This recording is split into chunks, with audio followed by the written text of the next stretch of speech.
एक विशाल और घने जंगल में, जहां सूर्य की किरणें पत्तों के बीच से छनकर आती थीं और हवा में पक्षियों की चहचहाहट और पत्तों की सरसराहट गूंजती थी, वहां इंसान और जानवर शांति से रहते थे। इस अनोखी संतुलन का कारण था एक बहादुर और बुद्धिमान आदमी जिसका नाम अर्जुन था। अर्जुन का जंगल से उसके सभी निवासियों से गहरा संबंध था। वह जानवरों के साथ दया और प्रेम से पेश आता था और जानवर भी उसे बहुत मानते थे। एक दिन जंगल की शांति भंग हो गई। शिकारियों का एक समूह जंगल में घुस आया। उनके इरादों में खोट थी। उन्होंने जाल बिछाए और अपने हथियार तैयार किए। जानवरों ने खतरा महसूस किया और डर से भर गए।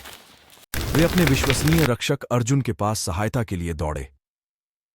अर्जुन ने उनकी आंखों में डर देखा और उसे तुरंत समझ आ गया कि उसे अपने प्यारे जंगल को बचाने के लिए जल्दी से कुछ करना होगा। अर्जुन ने पूरी रात यह सोचते हुए बिताई कि जानवरों को शिकारियों से कैसे बचाया जाए। जैसे ही सुबह हुई, उसे एक अद्भुत विचार आया। उसने सोचा कि वह एक सेना बनाएगा, लेकिन मनुष्यों की नहीं, बल्कि जंगल के सबसे मजबूत और निडर प्राणियों की, शेरों की। अपनी ताकत और बहादुरी के साथ वह मानता था कि वे शिकारियों को भगा सकते हैं। अर्जुन ने शेरों को इकट्ठा किया और उनका प्रशिक्षण शुरू किया।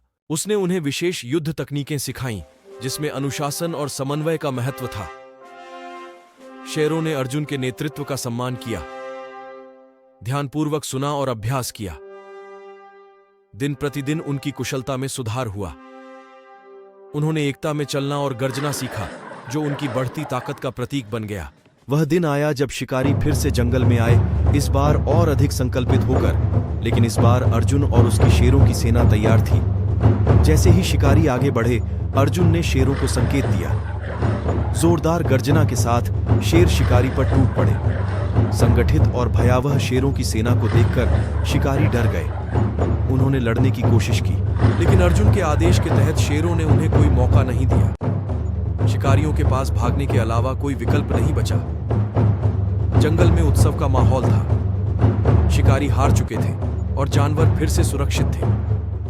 अर्जुन और उसकी शेरों की सेना को नायकों के रूप में माना गया। अर्जुन और जानवरों के बीच का संबंध और भी मजबूत हो गया और उनकी बहादुरी की कहानी दूर दूर तक फैल गई।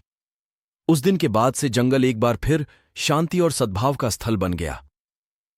जानवरों ने एकता और साहस का मूल्य समझा और अर्जुन उनके अडिग रक्षक बने रहे।